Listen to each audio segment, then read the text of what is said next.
За өнөөдөр бүгдөө эзний мэрэгэн ухаанд хэрхэн суралцах талаар эзний үгийг хуваалцъя. 2-7 хоногийн өмнө та бүхэнтэйгээ Үзэн хааны талаар хуваалсан санаж байгаа тийм ээ.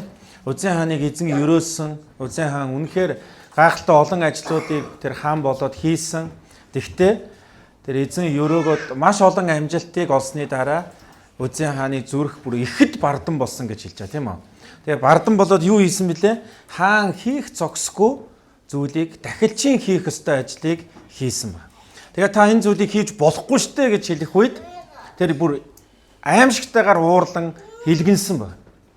Уул нь бол Үзэн хаанд энэ үгийг хэлхийн тулд бүр эр зоригтой дахилч нарыг сонгоод хэлүүлсэн.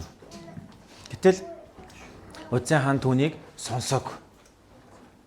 Тэгэхээр бардамнал бол сонсохгүй байдлаас ирдэг. Бардамнал бол бүрэн гүйцэд сонсохгүй байхаас ирдэг. Бардамнал бол хаана би зогсох ёстойгоо мэдгээ болдог ийм аюултай. Бид нар энэ амьдралын хизээж эзэн биш. Энэ амьдрал бурхных. Бурхан биднийг хамраар мань тийм ээ. Тэр амин амьсгалыг үлээж өгөөд амьдралыг бидэнд өгсөн. Бид нар яаж төрсөн нь чухал биш. Ямар гэр бүл төрсөн чухал. Бид бүгдөө ээжээр дамжуулан, эцэг эхээр дамжуулан энэ дэлхий дээр төрсөн. Энэ бол Бурханы төлөвлөгөө. Бурхан биднийг гайхамшигтай тэр төлөвлөгөөтэйгээр бүтээсэн. Хүн болгонд тийм ээ. Би гайхамшигтай бүтээгдсэн. Бурхан надад хандсан төлөвлөгөө байгаа шүү гэж итгэж эхлэхээс амьдрал өөрчлөгддөг. Давидыг харах юм бол Давид гадуурхагдсан нэгэн байсан. Давид үнэхээр хааныг Ээсийн гэрээс сонгохоор Самуэлийг томлоод явуулах үед Давидыг хоньны бэлчээр рүү явуулж ирсэн. Яагаад гэвэл чи бол миний хүү гэж тооцогдохгүй гэж одоо үзчихсэн ба. Албан ёсны хүү байгаагүй. Давидын эхлэл үнэндээ шалахгүй байсан. Тэгэхээр Давид юунд итгэжсэн? Дуул 139 дугаар бүлийг харах юм бол тэр намайг ихийн хөвлөд урнаар шагналсан юм а гэж хэлжсэн. Өдөр хамтаа надтай хамт хэлээ. Бурхан надтай хамт байгаа. Та амаа нэгэд хэлдэг. Бурхан настай хамт байгаа. Бид нар энэ үгийг яг амьдрал хэцүү болох үед, ганцаардах үед, үнэхээр дутагдж гачигдах үедээ бид нар амаа нэгэд хэлж сурах ёстой. Бурхан надтай хамт байгаа. Би мэдрэхгүй байж болно. Тэгээ Бурхан надтай хамт байгаа. Ингэж итгэхээс бидний амьдрал өөрчлөгддөг юм аа. Өнөөдөр би эзний яг бидэнд ийхүү хандсан мэрэгэн ухаанд бүгдөө суралцахыг хүсэж байна. Яков номын 1-ийн 2-8 дугаар ишлэлийг хамтдаа гаргацгаая. Яков номын 1-р бүлгийн 2-8. За би эндээс уншъя. Ах トゥ нар минь элдвийн сорилтод орохдоо үүнийг бүрэн баяр хөөргөж үз. Итгэлийн чинь шалгуур хатуужилт хүргэдгийг та нар мэдэх билээ. Хатуужил нь төгс зүйл байг. Тэгвэл та нар төгс бүтэн юугаас дутахгүй байна. Харин та нарын хэн нэг нь мэрэгэн ухаанаар тутвал бүх хүнд өгөөмрөөр буруу шалгүй өгөгч Бурханаас гуйг. Тэгээд түүнд өгөгдөх болно. Харин тэр ямар ч эргэлзээгүйгээр итгэлээрээ гуйг. Учир нь эргэлзэгч нэгэн бол салхиар туугдан давлгаалах тэнгисийн долгио мэт ажээ. Тийм хүн эзнээс юм авна гэж бүү санаг. Хоёр санаат нь бүх үлдээ докторгүй байдаг юм а гэж. За эзний элч Яаков харь нутагт дарахсан 12 овгийнхан ахлагч нар, удирдагч нарт хандан бичсэн ном бол Яаков ном. Энэ бол удирдагч нарт хандсан сүнслэг төлөвшлийн талаарх ном байна. Энэ ном эхлэхдээ юу гэж хэлж байгаа бол мэрэгэн ухаанаар тутах юм бол гуугаараа гэж хэлж байгаа. Гэхдээ эргэлзэлгүйгээр итгэлээрээ гуй гэж хэлж байгаа. Амьдрал бол мэрэгэн ухаан хэрэгтэй. Бурхны хүмүүс үргэлж мэрэгэн ухааныг гуйж ирсэн.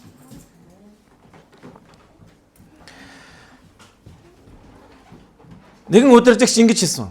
Амьдрал зовлон бэрхшээлд ирэхэд бидэнд 3 зүйл тодорхой болдгоо гэж. Ямар 3 зүйл тодорхой болдгоо гэвэл нэгдүгээрт өнгөрсөн хугацаанд хэр зэрэг өссөн бэ гэдэг нь тодорхой болдог. Энэ бол бэрхшээл зовлон ирэхэд бид нар Бурхан надтай хамт байгаа шүү гэж тунхаглаж чадахгүй байгаа бол та өдөр бүр Бурхантай харилцаа байхгүй байгааг л харуулж байгаа. Харин өдөр бүр Бурханы үгийг уншиж нэрээ үнэхээр гэр бүл үр хүүхдүүдийнхэнтэй залбирдаг бол тэдний төлөө санаа зовхоос илүүгээр өсөж тэд бие дааж үнэхээр одоо Бурхантай хамт алхахад нь тэднийг явуулж сургана гэсэн үг. Тунхаглана гэсэн үг.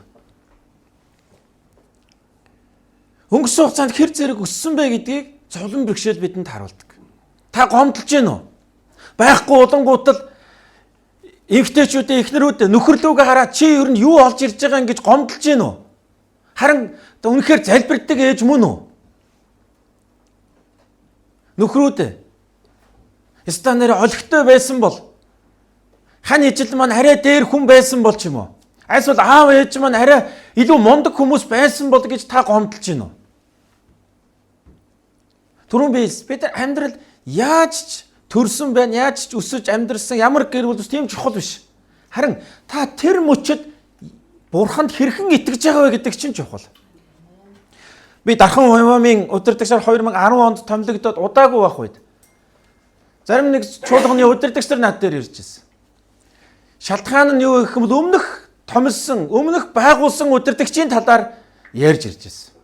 Харж хандахгүй байна. Орхиод явчлаа. Тусал дэмжихгүй байна гэж. Би нөгөөдийг сонсож явах үедээ тодорхой хэмжээнд нөлөөнд авцсан. Нэрээ тийм биш үү? Би маш ганцаардж байна. Юу ч байхгүй байна. Тусал дэмжих хүн алга. Гэтэ Бурхан надад маш тодорхой хэлсэн. Би чиний тусламж баймаар. Тэр үеэс тунхаглаж ихсэн. Бурхан минь тэгээ Бурхан надад мэрэгэн ухаа өгсөн. Юу өгсөн бол харилцаагүй. Хамтралгүй Бурханаас. Тэр учраас харилцаагүй ч гэсэн. Өнөөдөр 10 хэдэн жилийн туршид энэ 15 жилийн удирдлагын үйлчлэл дээр явж явах үед 15 жил хамтарж байгаа хүмүүс байгаа. Та сая өнгөрсөн 100 цөөнгөө хідэн баг ирээд хамтдаа үйлчлэл. Энэ бол харилцаа. Энэ пасторуудтай 10 хэдэн жил харилцаатай байгаа. Сая хамгийн сүүлд ирсэн чуулганы 30 хэдэн хүнтэй сүмийн пастор яг 11 оны тэр 6 сард пастрын DTS буюу дагалдагч бэлтгэх сургуулаар ирж ирсэн. Тэргүүн пастор нь. Уул нь бол дарханд илгээлтийн Солонгос илгээлтийн эзэн байхгүй учраас бид нар Солонгос илгээлтийн эзэн байгаа газар руу явъя гэж шийдсэн ба. Гэтэл Бурхан тэр багийн удирдагч нэг пасторт нь хэлсэн ба. Тэр тусмаа яв. Би та нарыг илгээж байна гэж. Тэгээд тэд нар ирсэн. Ирээд хамтдаа үйлчилсэн. Бурайд руу хамт явж би үйлчилсэн. Гайхалтай хамтралыг Бурхан өгнө гэж яаж мэдв? Олон гайхалтай хамтралыг Бурхан зөвшөөрсөн тэр дотроос. Тэр тэнд байсан нэг пастор нь манай гэр бүлийг чуулганаасаа илгээсэн. Олон жил арталт маань зогсож залбирч дэмжсэн байна. 100 өрөхгүй үнэтэй чуулган. Бурхан надад тэр үед юу гэсэн бэ гэвэл арга зам зааж өгсөн. Юу залбирах вэ? Сая Яаков хэллээ шүү дээ, тийм үү? Дээрээс Бурханаас мэрэгэн ухаан бидэрт ирдэг. Бид нар итгэлээр эргэлзэхгүй гоох хэрэгтэй.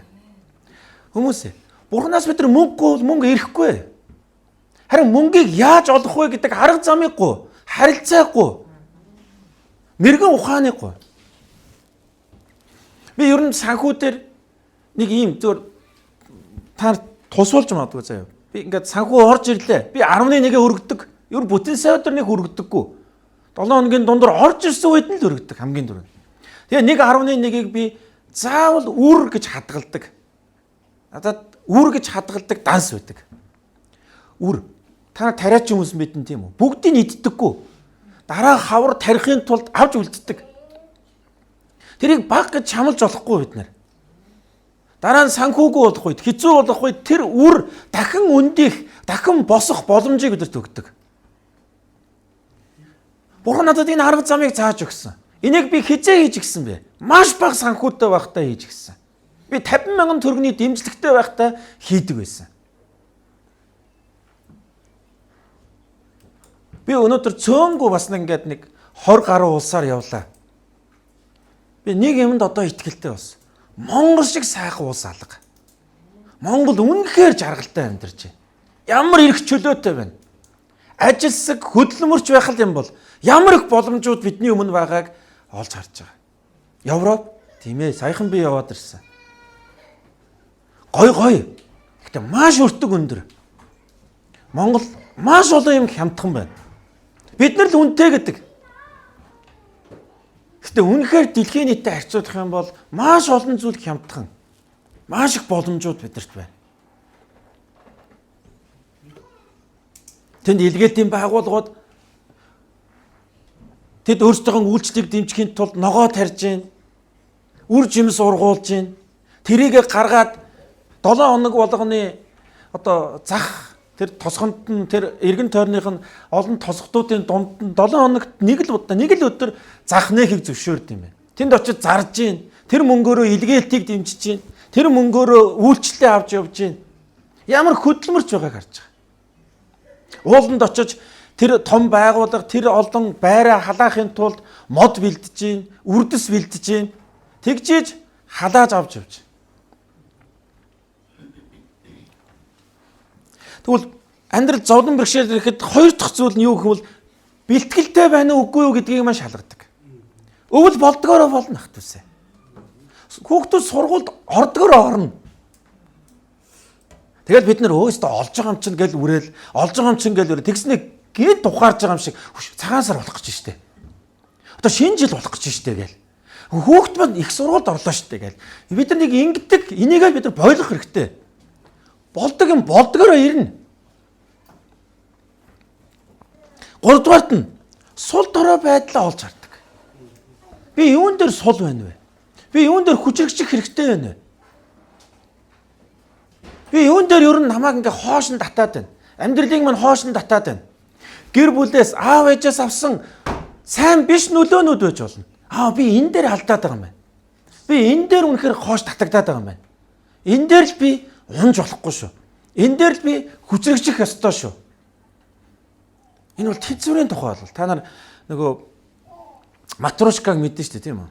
Түлхээр ингээд яаж байгаад босоод ирдэг. Яг л тэрэн шиг. Унж байгаа юм шиг боловч үгүй тэнцвэр. Босоод ирнэ. Яг тэгвэл өнгөчнөөсөө суралцсан. Тэр сул дорой байдлаа хамгаалж, сул дорой байдлаа хүчрэхэг болгож сурсан учраас.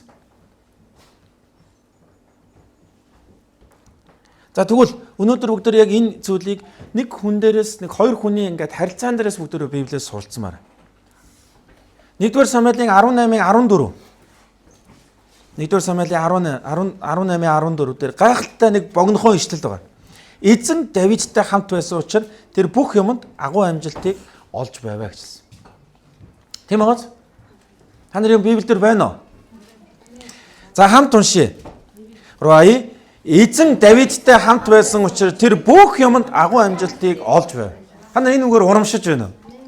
Бүх юмд шүү. Давид бүх юмд агуу амжилтыг олсон гинэ. Зарим нэг юмд биш бүх юмд. Би бүр ийм үгүүдийг уншихаар Исаакийг бурхан өрөөгөө 100 дахин их үржимс авлаа, мал адгуус нь өслөө, инглээ гэхээр би бүр маш их урам авдаг. Өдөөгддөг. Би эцэн ингэмээр шүү дээ эцэн байна. Би эцэн ингэж өрөөгдмөр шүү дээ. Ингэж маш их хүсэл төрдөг. Тэгвэл 1-р Самуэлийн яг дараагийнх нь бүлэг 19-ийн 18 дугаар ишлэлийг харах юм бол ингэж хэлсэн. Давид оргон зүхтааж Рама руу Самуэль дээр ирээд Саул өөрт нь үйлдсэн бүгдийг Самуэльд хэлв. Тэрээр Самуэльтай хамт Наятод очиж суваа гэжсэн. Хараа. Эзэн Давидтай хамт байсан учраас бүх зүйл нь амжилттай болсон. Түүнд мэрэгэн ухаан өгөгдсөн. Тэр мэрэгэн ухаан нь яаж өгөгдсөн бэ гэх юм бол Самуэль гэдэг хүнээр дамжуулан Давидэд өгөгдсөн. Давидын амьдрал зовлон бэрхшээл ирсэн. Та бүх юмн дээр агуу амжилттай байдаг зовлонгүй байна гэж байхгүй. Зовлон ирнэ. Зовлон бэрхшээл ирнэ. Гэтэ бидэрт нэг мэрэгэн ухааны тэр зарчимтай болох нь чухал. Давидэд ерөөсөө тэр мэрэгэн ухааны зарчим нь юу байсан бэ гэх юм бол өнөөдөр би нэг л зүйлийг нь хуваалцсан. Энэ бол бурханлаг нэгэн рүү гүн очих. Бурханлаг нэгэн рүү. Давидыг яасан бэ гэвэл Саул алах гэж оролдсон. Тэр бүх зүйл амжилт олсон боловч Саул хаан атаархсан. Тийм учраас түүнийг алах гэж оролдсон. Гэтэл Давид хаашаа явсан бэ гэх юм бол Самуэль дээр очисон. Тэгээ хараа ингэж хэлсэн ба. Давид оргон цутаар Рама руу Самуэль дээр ирээд Саул өөрт нь үйлцсэн бүгдийг Самуэльд хэлв гэж хэлсэн ба. Жинхэнэ даруй. Та нар харах юм бол Удзын хаанд ийм зөвлөгч, ийм даруй зурсгал байгааг учраас сүрсэн. Төгсгөлөө маш муугар тавьсан. Тэгэл Давид өөрт нь маш хүнд хэцүү зүйл тохиолдогод хаашаа очсон бэ гэх юм бол Самуэль өөрт нь зөвлөж чадах, өөрийг нь илүү өндөр түвшинд гаргаж чадах тийм зөвлөгч рүү очсон. Тэгээд яасан бэ? Бүхнээ хуваалцсан. Хэцүү байгаа. Тэгээд бүр юу яасан гэж хэсэг хугацааг Самуэльтай хамт Навайтад очиод суусан баг. Би хүмүүс суралцсан байгаа. Сайн суралцнаа гэдэг бол дараагийн удаа унахгүй байх явдал юм ба. Дараагийн удаа хүчрхэг байх явдал юм ба. Давид дараад нь хаан болдог. Та санаж байгаа бол хүмүүс тийм ээ Авсалом буюу өөрийнх нь хүүн өөрийгөө хаан болгох гэж бол. Уул нь бол Давид ч Саулын хүргэн штэ. Уул нь бол хүргэн нь хүчтэй байхад баярлна өстэй аав нь. Өстой гоё вэ шүү. Миний хүү Йонатан хүчрэхэг өстой хүргэн маань ийм хүчрэхэг жанжин. Би ямар өрөөгцсөн хүн бэ гэж харах хэвээр. Гэтэл үгүй. Саул атаархсан. Зөрчилц одоо миний хаанчлал дутуу байгаа юм байна л да гэж Давидыг харсан. Яагаад? Саулд ингэж бэлтгэгдэх хугацаа байгаагүй. Саулд мэрэгэн зөвлөгч байгаагүй. Тэгээд Давид дараа нь хаан болдог. Тэгээ Авсалом хүүн өөрийгөө хаан болгох гэж оролдог. Амнон нас өөрийгөө хаан болгох гэж оролдог. Давид нэг ч удаа тэдэртээ өрсөлдөг. Яасан гэж гутлаа тайлаад толгод руу хөл нүцгэн алхсан мэт Давид. Юу гэх юм бол хаан ширээ бурхнаас ирдэг. Бурхан надаас авж байгаа бол би өөхөд бэлэн байна. Энэ бүхэн бурхнаас ирдэг. Тэрнээс биш би хүчээр олж авсан биш. Ирэх мэдл бурхнаас ирдэг. Эд баялаг бурхнаас ирдэг. Давид мэдсэн. Яаж мэдсэн бэ? Бурхны хүн рүү очсон учраас. За, тэгвэл энэ зөвлөж байгаа Самуэль нь ямар зөвлөгч вэ? Ямар бурханлаг зөвлөгч вэ гэдгийг бүгдөө 1-р Самуэль 12-ийн 1-ээс 5 дугаар ишлэлийг хамтаарай. 1-р Самуэль 12-ийн 1-ээс 5. Ингэж хэлсэн ба. Тэгээд Самуэль бүх Израильд хандаа. Харагтун. Та нарын надад хэлсэн бүгдийг буюу дуу хоолойгч нь би сонсож та нарын дээр хааныг томлоо. Ард түмэн Самуэлаас хааныг хүссэн байхгүй. Бусад улсууд хаантай байна. Бидэрч хааныг өгөөч. Тэгээд Самуэль бурханд хэлдэг тийм үү? Ард түмэн намайг шүүгч байхаас татгалзаж надаас хааныг гуйлаа гэд Самуэль бурханд хэлдэг. Тэгсэн чинь бурхан чамаас татгалзсан юм биш ээ. Харин намайг тэд нар хаан байлгахаас татгалзсан юм аа. Гэд хаантай болохыг зөвшөөрдөг. Одоо та нарын өмнө алхаж яваа хааныг харагтун гэд Саулыг хэлж байгаа. Харин би өтөлж үсмэн буурдлаа. Мөн миний хөвгүүд ч та нартай хамт байна. Би хар багаасаа энэ өдрийг хүртэл та нарын өмнө явлаа. Би энд байна. Эзний өмнө болон түүний тослогдсон нэгнийх нь өмнө миний эсрэг гэрчлэгтэн. Би хэний үхрийг эсвэл хэний илжгийг булааж авсан бэ? Эсвэл би хэнийг хуурам ихэлж, хэнийг зовоон дарамтлж, нүдээ таглан хэний гараас хээл хахуул авсан бэ? Тэгсэн аваас би та нарт буцааж өгье. Хүмүүс та биднийг хуурам ихлээгүй. Зовоон дарамтлаагүй. Хэний ч гараас юу ч булааж аваагүй гэцгээв. Самуэль тэдэнд та нар миний гараас юу ч олоогүйг өнөөдөр эзэн та нарын дунд гэрчилж мөн эзний тослогдсон хүн өнөөдөр гэрч болж байна гэхэд тэд түүнд тэр гэрч мөн гэцгээвэ гэсэн. Амен. Өнөөдөр би энэ харилцаанаас хоёр хүнийг урайлан ятгамаар. Нэгдүгээрт нь хүнд хэцүү цаг үрэх үед бурханлаг хүн рүү гүйдэг амьдралын зарчимтай болцгоё. Залбируулдаг, зөвлөгөө авдаг, тодорхой уудалж ярьдаг энэ даруй зүрх сэтгэл. Энэ бол бурхны мэрэгэн ухаан өгдөг арга зам юм аа. Давид яагаад мундаг хаан? Давид яагаад бурхны хүслийн дагуу, зүрх сэтгэлийн дагуу хаан болж чадсан? Түүнд сайн зөвлөгч байсан учраас. Тэгвэл бүгдөө би та нарыг бас энд манай цуглааны ахмад хүмүүс байна. Мэдээ зөвхөн насны хувьд ахмад гэж байгаа биш. Залуу байсан ч гэсэн Самуэль шиг байж чадна. Ийм хүмүүс олон болмоор байна. Самуэль шиг амьдралаараа эзний өмнө алхдаг. Бурханлаг. Үнэхээр эзний үгтэй ойр байдаг. Ийм хүмүүс бий болоосэй гэж хүсэж байна. Нэг үе эзнийг дагна гэдэг маш чухал. Энэ нэг үе эзний өмнө үлгэр дуурай болж амьдрах гэдэг маш чухал. Та өөрийгөө ерөөсөө голж болохгүй. Өнөөдөр энд үйлчилж байгаа залуучууд ерөөсөө өөрийгөө та нарыг дараа үеийнхэн ч харж байгаа. Өсвөрийнхээ харж байгаа. Ханж байгаа бол Йошуа Калеб хоёроос болоод тэдний үеийнхэн бурханлаг үеийнхэн байсан. Бид тантай тулалдах болно. Бид тантай газар нутгийг эзлэх болно. Бид тантай амлалтын газарт орох болно гэж хэлж байсан. Харин Египтийн нөлөөг авсан үеийнхэн цөлд үхсэн. Итгэлийн ах дүүс. Өнөөдөр би энд хоёр хүнийг урайлан ятгах. Бурханлаг аав ээж нар байцгаая. Бурханлаг ах эгч нар байцгаая. Тэгэл уулзгаараа шалдар булдар юм ярьдаг.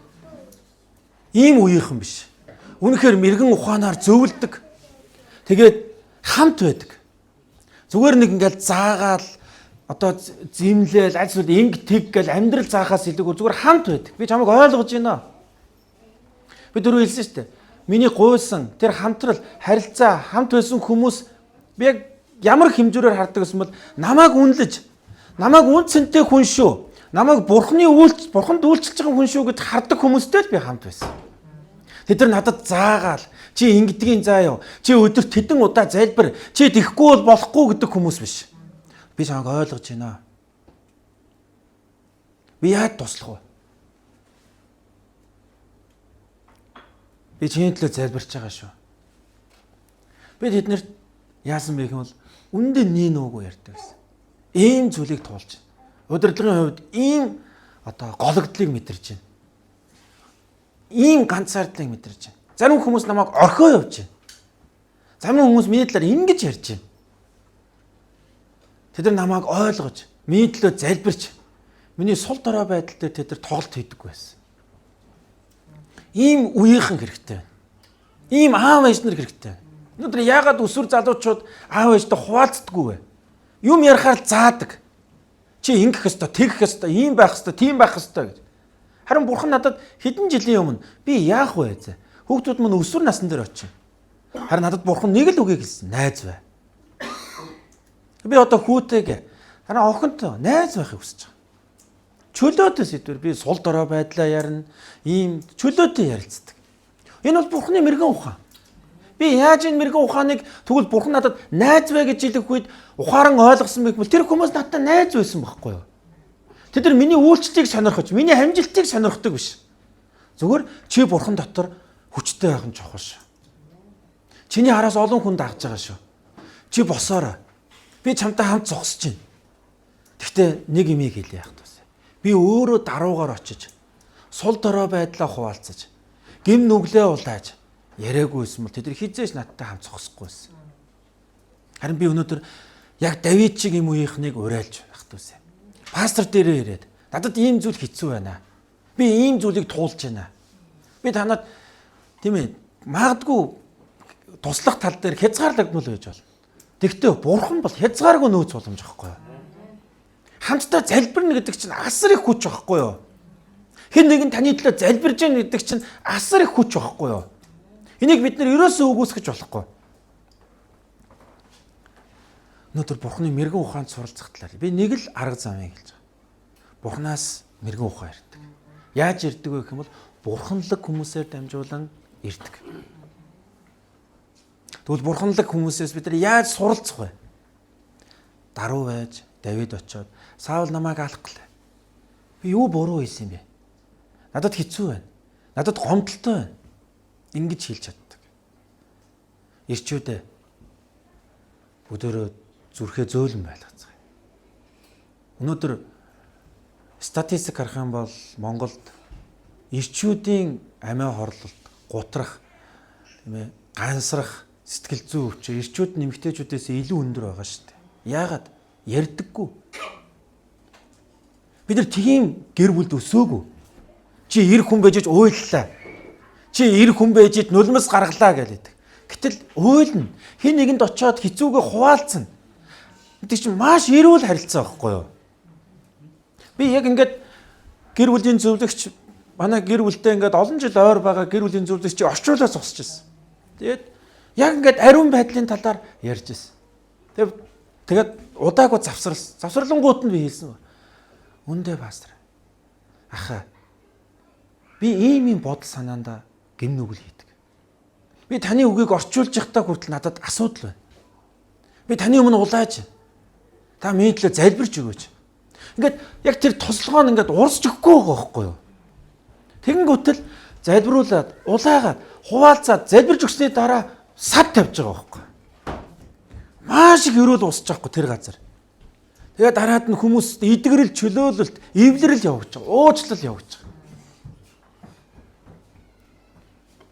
Би энэ л зүйлд суралцсан. Яг тэр хэцүү байх үед, яг тэр орхигдоод хаягдсан юм шиг өөр өдөртөгч нар хурж ирээд биднийг анхаарахгүй байж штэ. Бид нар туслахгүй байж штэ. Биднийг орхиод явчлаа штэ гэдэг үгийг сонсож явах үед надад сонголт ирсэн. Би хэн рүү хандах вэ? Тэгээ бурхан надад яаж мэрэгэн ухааныг хүмүүсээс суралцах аргыг зааж өгсөн. Даруй бай. Үнэн бай.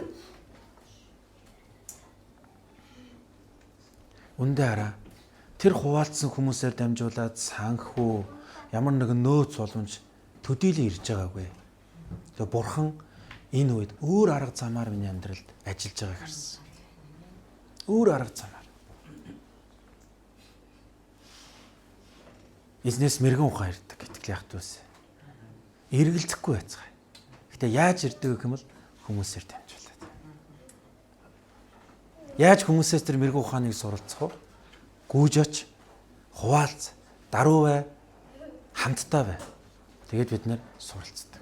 Яг үндэ өнөөдрийн чинь амьдарч байгаагийн ихэнх нөлөө нь өнгөрсөн хэн нэгэн таны амьдралд нөлөөлсөн учраас л өнөөдөр амьдарч байгаа. Аав ээж чинь, багш чинь хэн нэгэн тэр нөлөөр амьдарч байгаа. Өнөөдөр та магадгүй 50 хүрээд өртөө зээлтэй амьдарч байгаа бол хараарай. Одоо ухаарах ёстой цаг. Өөр биш, өв үлдээдэг аав ээж байцгаая. Амен. Миний яг одоо бас яг энэ санхүүгийн тал дээр менторлдог солонгос ах байдаг. Яс би өөрөө нээлттэй байж олон санхүүгийн талаар гайхалтай зарчмуудыг сурсан. Тэгээ одоо юу гэж хэлдэг? Чи мэднэ тань. Би чамайг энэ тал дээр зөв шийдвэр гаргана гэдгийг чи мэдж байгаа гэж хэлдэг. Манай чуулган дотор хизээч миний ихнэр санхүүтэй оролцдоггүй. Мэдгчгүй. Олон чуулганууд заримдаа пастрын ихнэр нэм үү? Аль эсвэл юу гэдгийг өөрөө оролцоод. Надад тийм байхгүй. Чуулган санхүү хариуцдаг удирдагч нартай. Би аль хэмжээнд үйлчлэл зориулах уу, хэрэглэх үү, шийдэх үү гэдэг хязгаар нь хүртэл байгаа. Энэ бүгдийг хаанаас сурсан бэ? Ийм хүмүүсээс суралцсан. Хүмүүсээс өдөрөө суралццгаая. Самуэль шиг хүмүүсийг өдөрөө олж өөрсдөө даруй байлгаж, нээлттэй байцгаая. Магадгүй тэр нь насаар ахмад биш байж болно шүү дээ. Гэхдээ бурханлаг, залуу мөртлөө бурханлаг хүн байж болно. Самуэль шиг бай гэвэл би сая 1-р Самуэлийн 12:1-5-ыг уншлаа шүү дээ. Зарчимтай бол. Үнэт зүйлтэй бол. Өнөөдөр манай гэр бүл нэг төргний ч өөр байхгүй.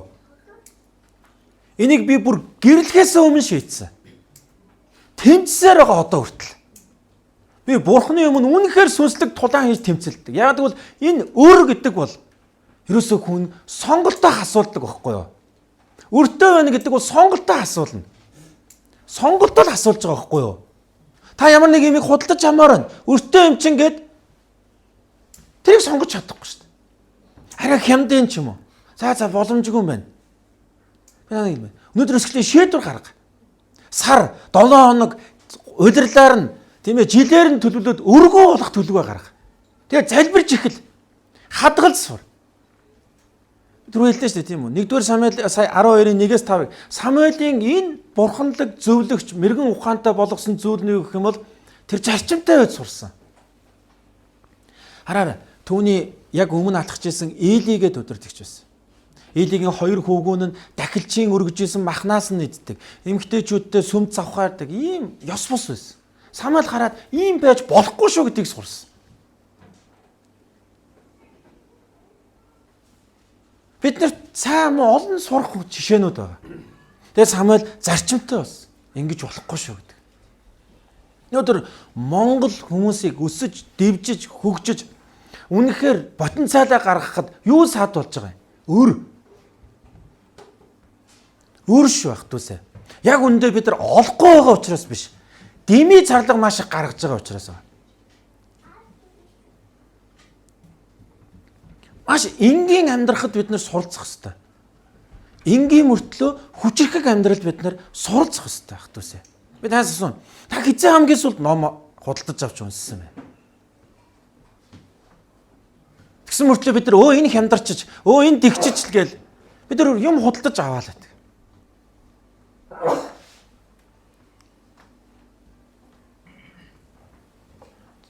Тэгэхээр хэрвээ бид нар дараа үеийнхэндөө зөвлөх, дараа үеийнхнийг бурхан руу дагуулах Самуэль мэт бай гэвэл бид нар одоос зарчимтай болж сурах хэрэгтэй.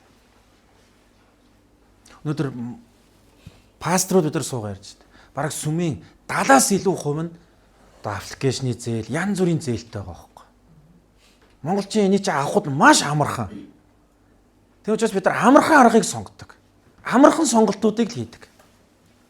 Тэгвэл би танд хизээж мэрэгэн ухаанд амархан суралцахгүй. Бурхан өөрийнхөө тэр агуу хүчрхэг хааныг гаргаж ирэхийн тулд амархан арга замаар өсгөөгүй. Хүнд хэцүү дундуур туулсан. Мэрэгэн ухаантай болгосон. Дахиж тэр матрушка шиг цохол яхад унахааргүй тэнцвэртэй болгож чадсан. Тийм хүнийг бий болгоно. Хамтдаа залбирая.